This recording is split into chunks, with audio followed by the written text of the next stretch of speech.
Office of the Medical Examiner, Pete'sville. Dr. Jack Hanman is speaking. How can I help you? Good evening, this is Kate Brooks. I'm not sure if you remember me. A few weeks ago, we talked about an article I'm working on. It's about your wife. I dropped by last Friday to speak to you, but you weren't working at the time. I asked the security guard to pass on a note for me. I would like us to discuss the topic of... I thought I had made it painfully obvious for the last time. No! Please don't call me again and stop inquiring about my wife.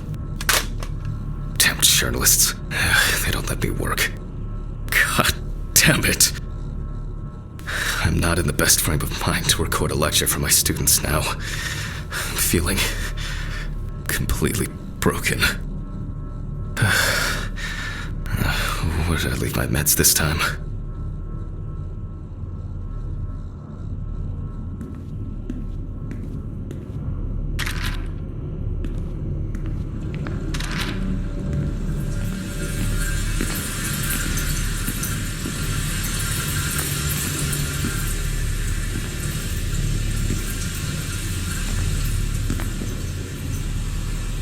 Okay, time to pull myself together. And get back to work. I've already taken my pills, not looking to overdose.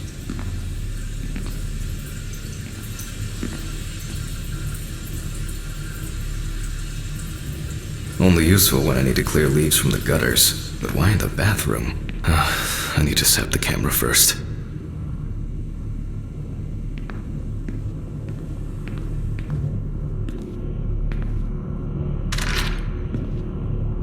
This place is starting to look like a hoarder's dream, rather than a storage room.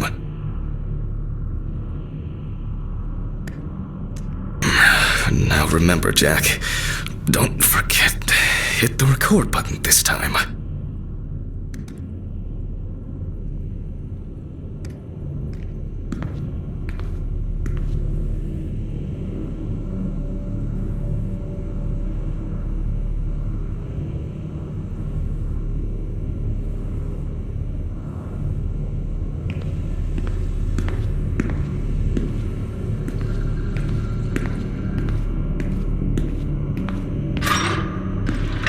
Hopefully the new tripod is going to hold up.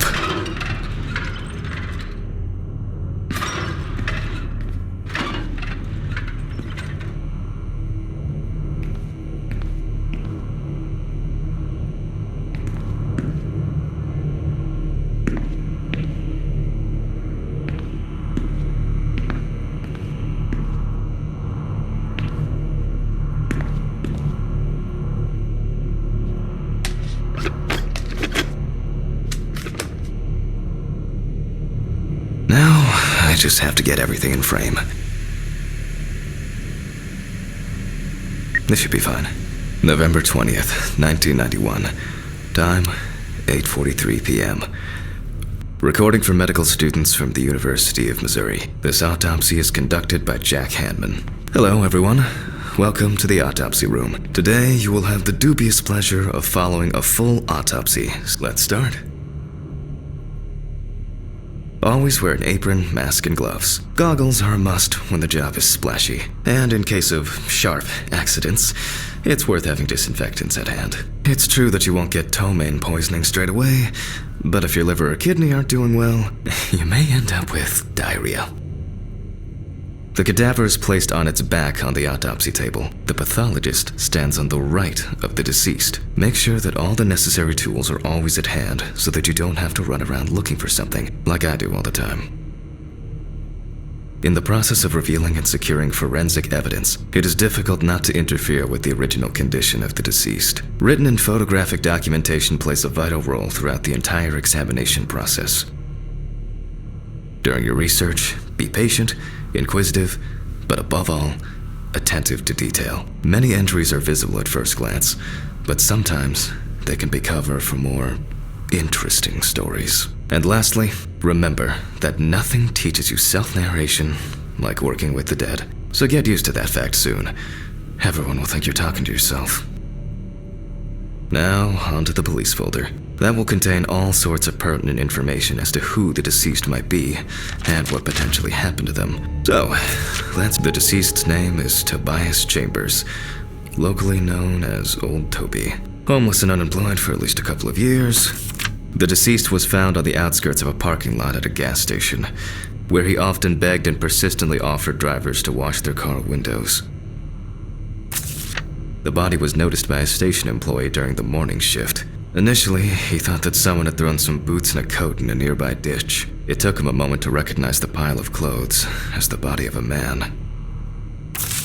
He worked most of his life at the local port dealing with unloaded cargo. He was fired for being drunk and starting fights. His son runs a hardware store on his own. His wife left him years ago. They both had no contact with the deceased. Signs of libation were found around the body. Empty bottles, traces of an inept attempt to start a fire, and a scattered makeshift blanket. That's it. It's worth remembering the context around the scene of a death. This allows you to better interpret any traces found on the body. I shouldn't start the procedure without gloves.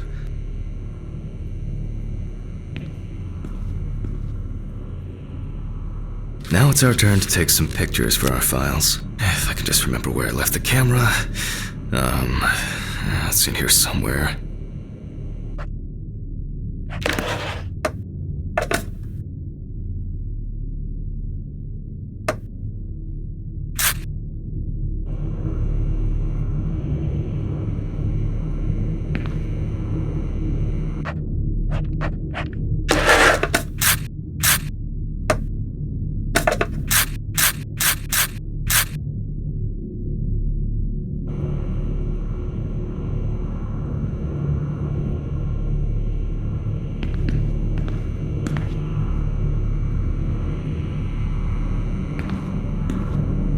Aha! There you are. I knew it was here somewhere.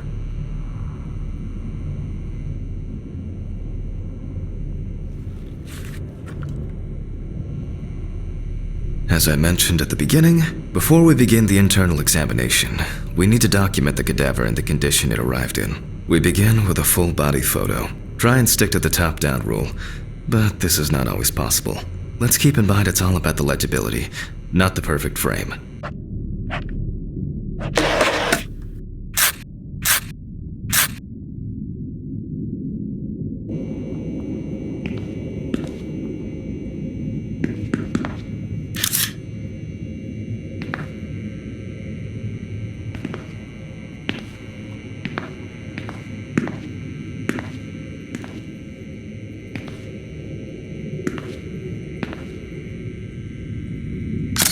Voila!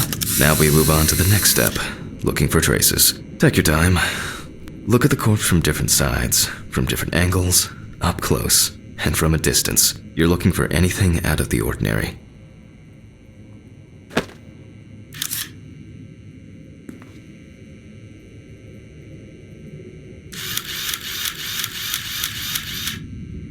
Some wounds in the feet and signs of frostbite, probably because the subject's shoes were too small.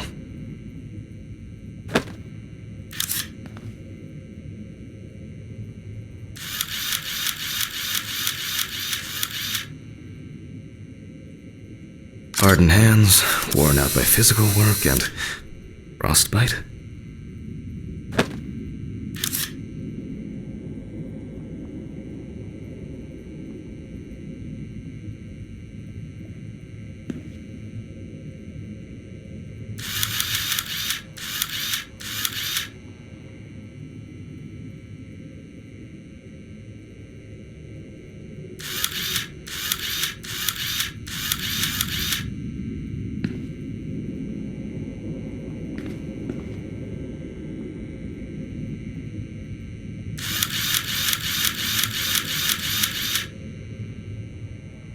That's something interesting.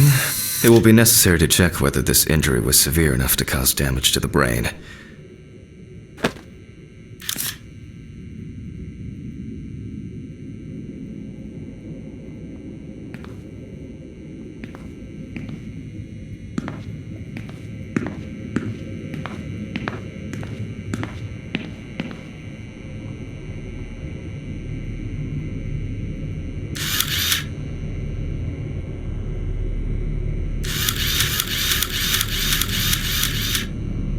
poorly healed wound. Looks old. I'll take a closer look later. In a moment, we will check which of our initial observations will be worthy of further consideration. But before we get to that, I need to write down some basic data.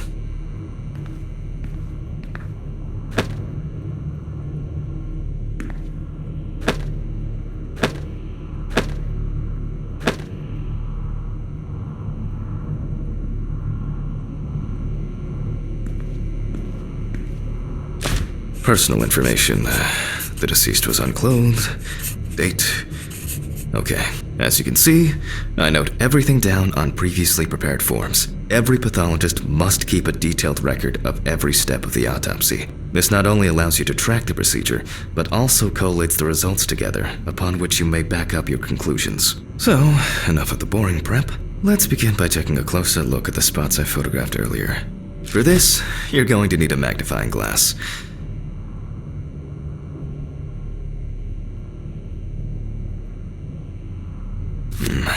Which spot first? Here we can see frostbite on the fingertips. We can tell by the characteristic skin color.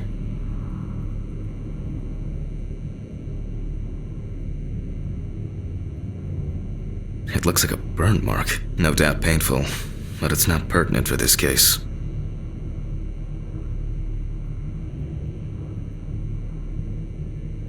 I can confirm the presence of ecchymosis on the deceased man's head. The appearance indicates the intravital nature of the wound. Add alcohol, which I can clearly smell, and this was an accident just waiting to happen.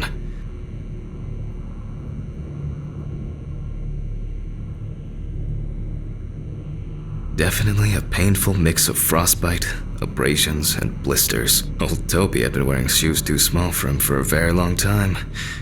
That's if he wore any at all. So far, there are a lot of superficial wounds, but only one serious injury to the head. Let's go back to our notes.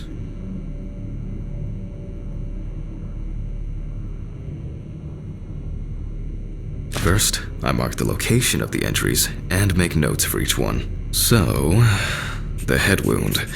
Definitely an important clue. This is something we'll investigate first. If Toby's body was cold for a prolonged period, the frostbite could have resulted from the body's defense reaction. The safety of the internal organs is more important than fingers, nose, or ears. Even though this type of wound didn't contribute to the deceased's death, we're still required to record it. We're not in frost season yet, but high humidity, wind, and the inability to warm up can also be causes of frostbite. As you can see, we don't have much to go on. Let's write down what preliminary causes of death we can think of. Various types of accidents are a common cause of death among the knights have been particularly This is of note considering the conditions in which he slept. His body may have become hypothermic. Since the deceased clearly smelled of alcohol, I'll add alcohol poisoning to our list.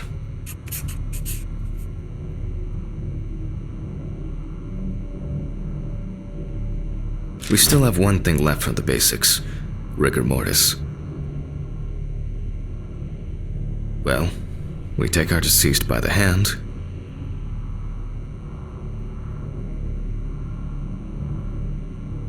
Gradually re-raise it.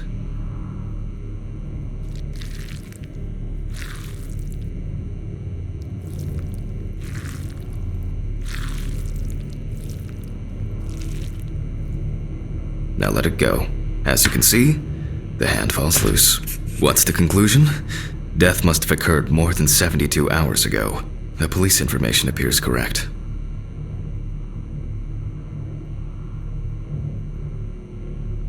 Head trauma seems the most promising, so we'll start there. For this, I need an oscillating saw. The cut is made from ear to ear.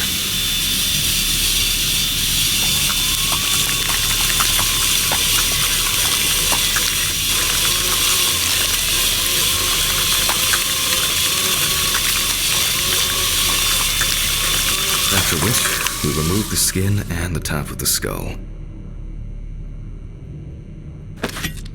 After the basic examination, we can see that the brain's cerebral gyri in both hemispheres are symmetric.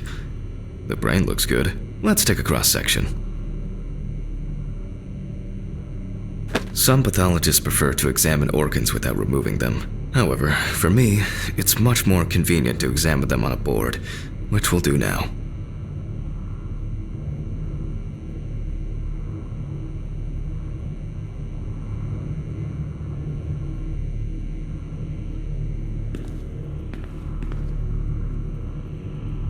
Holding a long, narrow blade knife in the dominant hand, we slowly cut the cranial nerves on both sides, all the time pulling the brain towards us. So far, so good. The hematoma seems to have had no effect on the brain.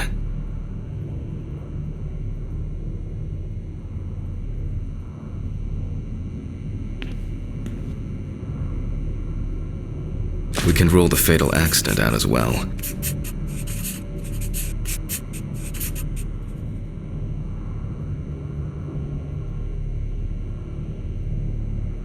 Brain is in good condition, so we have no choice but to proceed to the internal examination of the other organs. I grab a scalpel from my kit.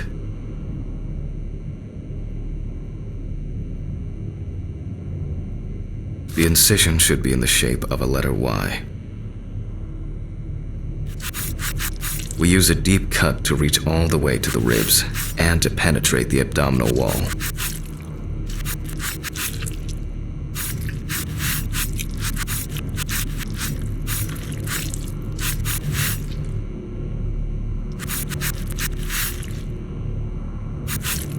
Alright, now we peel back and separate the skin.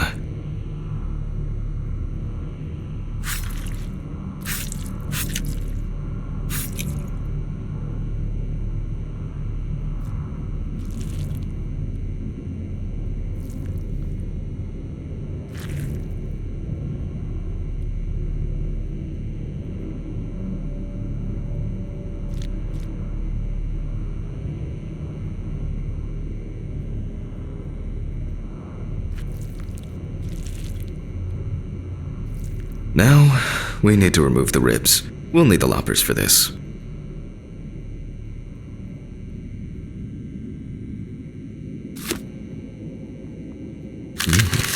Quite a satisfying crunch, for some anyway. After removing the cartilage tissue, we instantly notice two things. Firstly, there is no congestion of the internal organs. This means that although the deceased was hypothermic, it didn't kill him. Secondly, the deceased smoked like a chimney. So, we should take a closer look at those lungs. We can see widespread black and tarry deposits caused by smoking cigarettes. Despite the tragic condition of the lungs, they are not the cause of death. Alice smoked too. It didn't kill her, but... what was I talking about? Lungs. Yes. Advanced inflammation.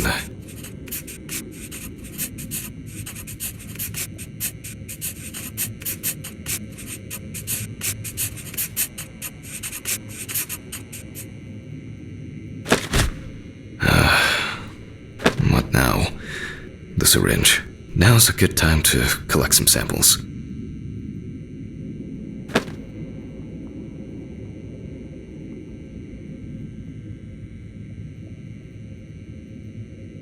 Specifically 3. From the eye, the heart, and the bladder. I'm interested to see the constant 5 milliliters from the left ventricle should do it. Vitreous humor analysis is very useful in indicating long-term alcohol abuse. But from the bladder, we draw about 10 milliliters of fluid. Now we take our samples to the centrifuge, but before I do that, I need to find my notebook. My dyscalculia means that I always double-check the settings. Please excuse me while I run and fetch it.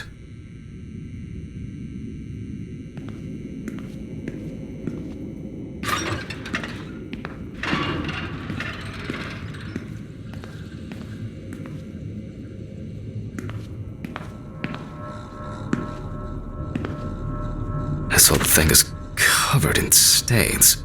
I should check the...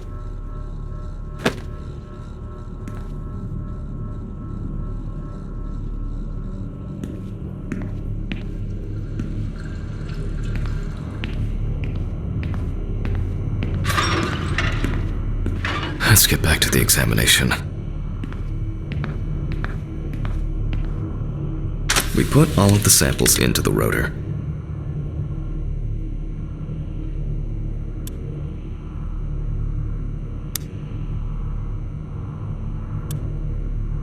Now, we set the appropriate time and speed.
Okay, let's roll.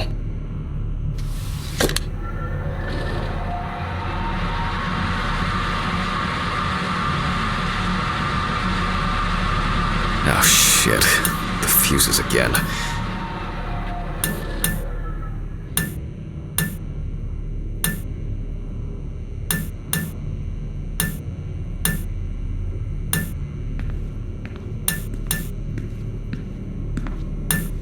Where were we? Oh yes, the blood alcohol concentration. Let's see what we've got here.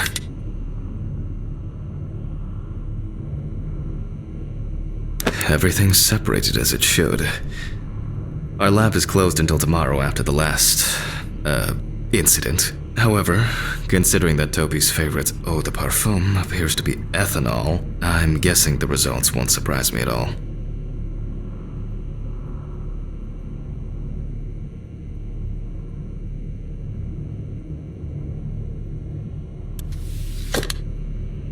Let's go further. We will now focus on the cardiovascular system, specifically the heart.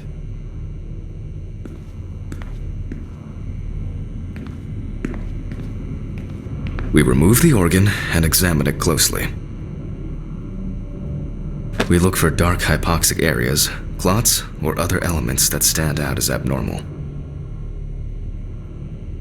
At first glance, the heart looks fine. The pulmonary trunk and aorta seem to be in good condition. There are no pathological changes that would have contributed to Toby's death.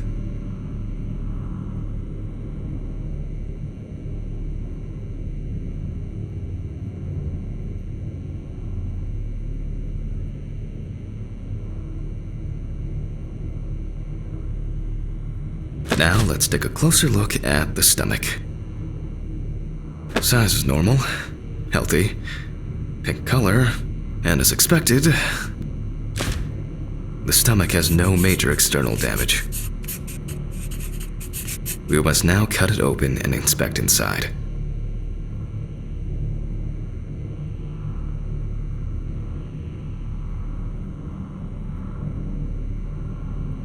We will do it carefully so that its contents do not spill out.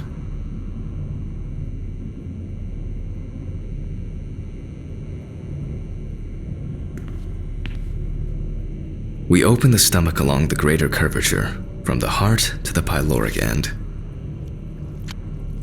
Oh, I already feel like there's something left inside.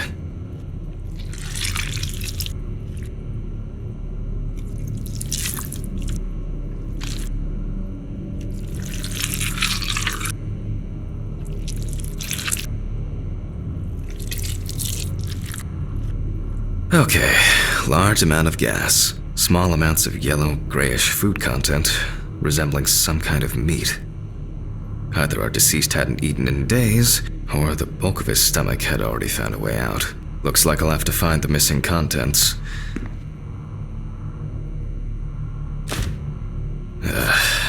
There are two ways here. One is obvious, and the other is... It couldn't have been suffocation, could it? I'll add this to the list and move on to the deceased's neck.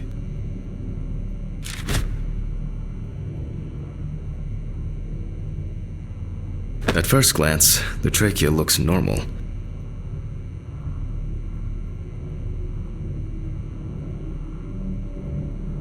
Same result as with the stomach. The external inspection doesn't tell us anything. This time we'll cut on a tray.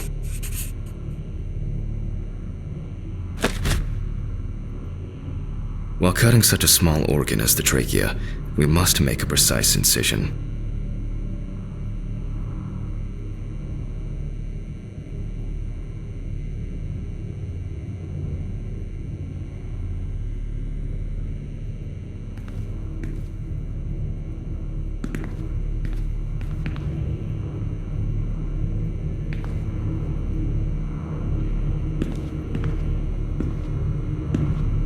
To be able to cut with the very tip of the blade, we must hold the scalpel as we would a pen.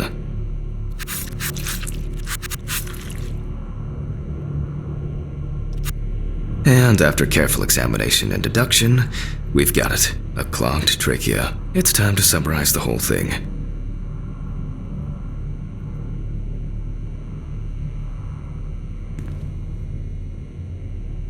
Based on the report and preliminary documentation, it's safe to assume that the deceased passed out after consumption of alcohol and then fell asleep on his back.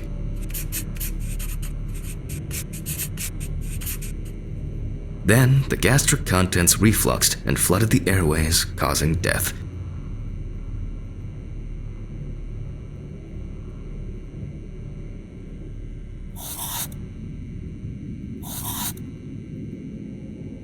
That's why we don't forget about the recovery position at dorm parties.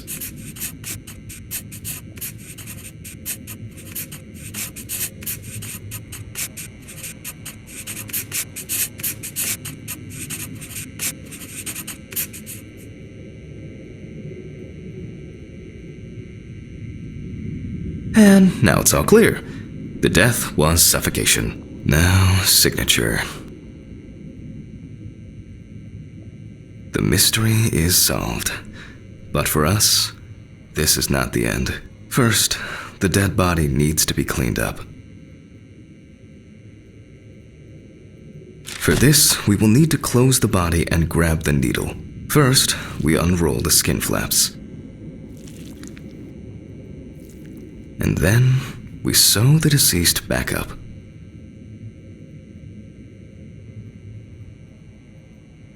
I'm using the baseball stitch technique. This stitching method is very strong and quick to do.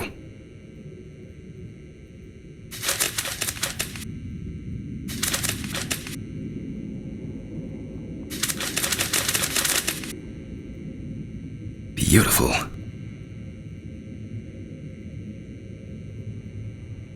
Now we say goodbye to the deceased and put them safely in the fridge, ready for the next stage of their journey.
I'll drop these samples off at the lab on the way to the bar.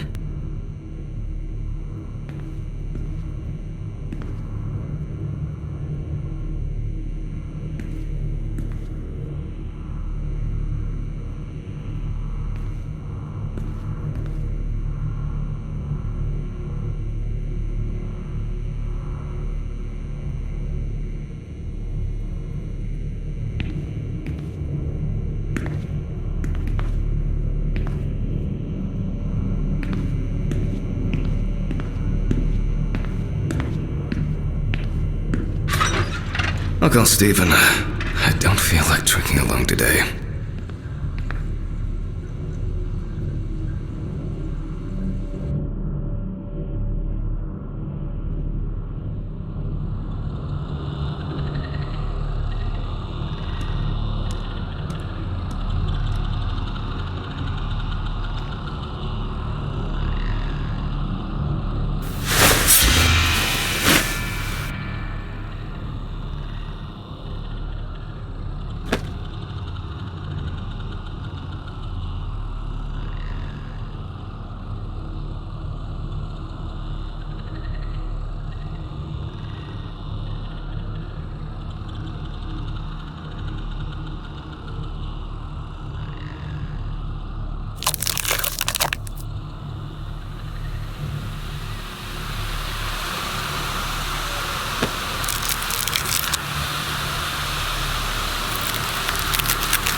Forgive me.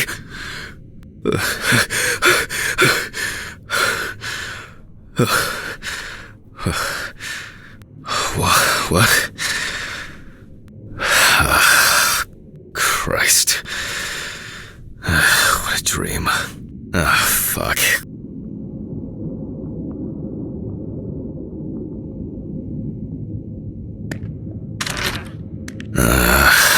So much light everywhere.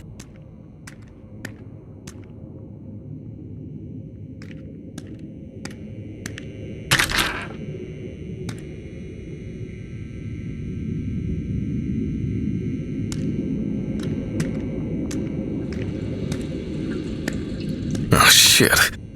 Almost left the door open.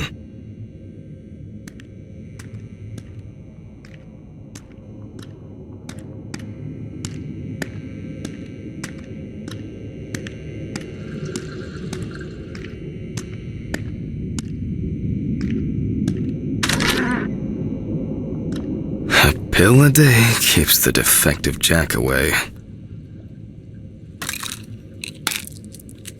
It's a shame these won't help with my hangover.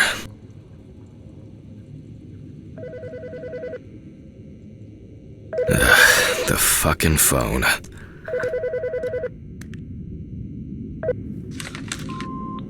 Okay.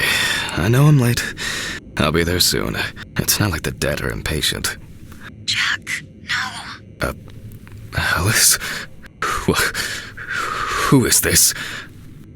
Charlotte Graves? Oh God, I'm sorry. I didn't recognize you. I thought it was work calling. It's okay. I hate it when work calls me at home, too. How is everything? We haven't talked since... you know. Well, there are good days, and there are bad days. What can I say? At least I can hide away at work. Well, you always were the most comfortable in the dissecting room. Listen, I have an unusual request. Okay, how can I help? It's nothing serious. I just wanted to ask. Do you have any pictures of Alice? Maybe one where the two of us are together? I'd love to have something to remind me of her. I guess. I'm not sure. I'll look through her things. Thank you. I'm sorry to trouble you with this. All this can't be easy for you. I'll get through it somehow. I've been meaning to sort through her stuff for a while. Have you asked Stephen if he has anything? Yes, I spoke with him this morning. He said he gave everything to their mother and that I should ask you. I see. Jack, I know you're trying. That you cope somehow. Stephen's there for you. Although, well, we all know how he can be. But, I mean, if you wanted to reminisce about Alice, talk. I really should go now. I overslept, I'm late for work, and I still have some errands to run on the way. Oh. Okay, sure. Sorry to keep you. I'll look for something and send it over. Thanks for the call, and bye. Oh, do you have my address? Not on hand. You'd best remind me again. 292 Browning Lane, apartment 432, Johnson City, New York, 13790. Got it. Thanks. Thank you. It would mean a lot to me. Just miss her so much. Yeah, me too. And that's okay. Really, no problem. Thank you. Take care, Jack. You too, Charlotte. It was nice to hear you. Well, that was a bit unexpected. I should probably find something to send.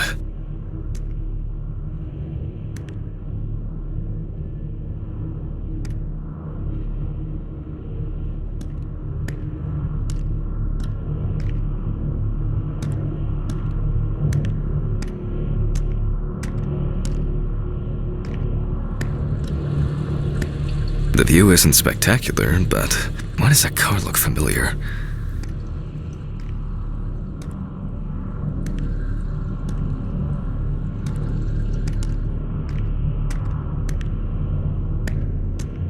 The remnants of last night's binge with Stephen. I'm not sure if it's still edible.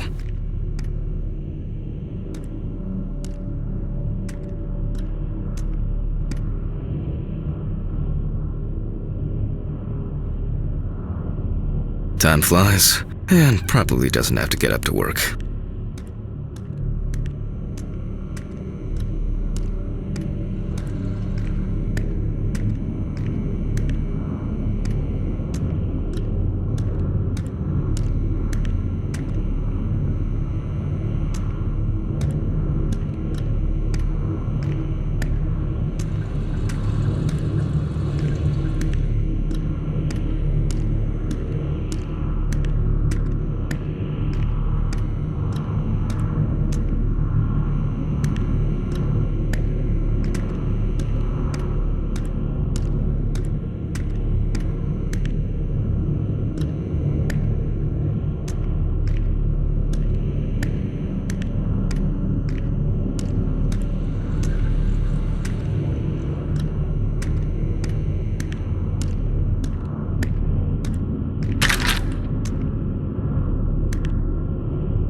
They certainly have more will to live than I do.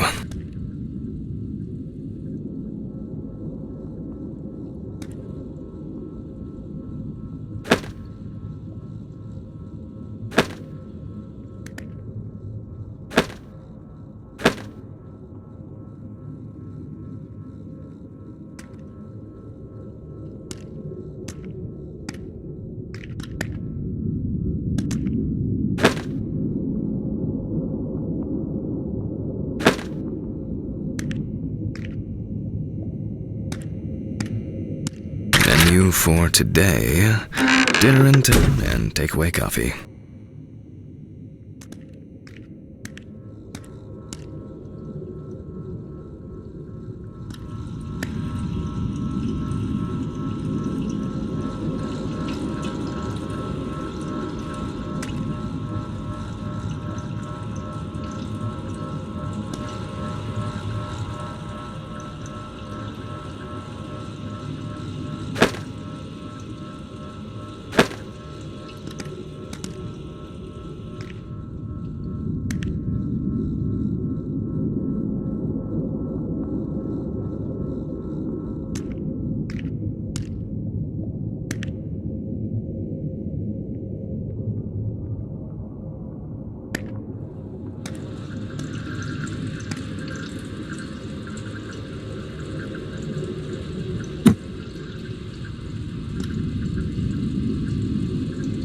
Till death do us part.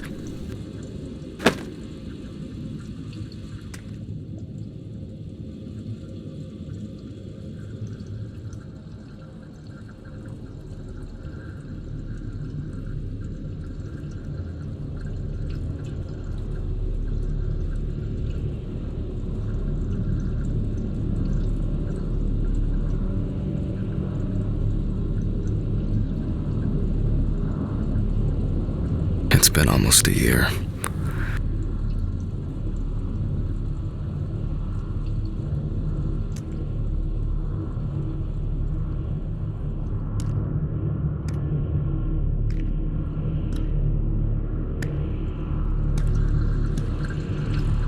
She got it for her first day of work, and she broke it the same day. She said it was for luck.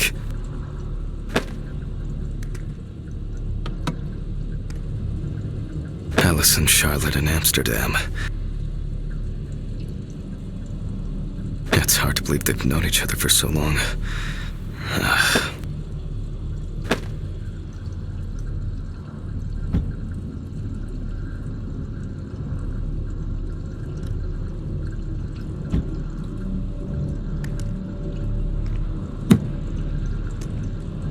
I wasn't able to support her through this.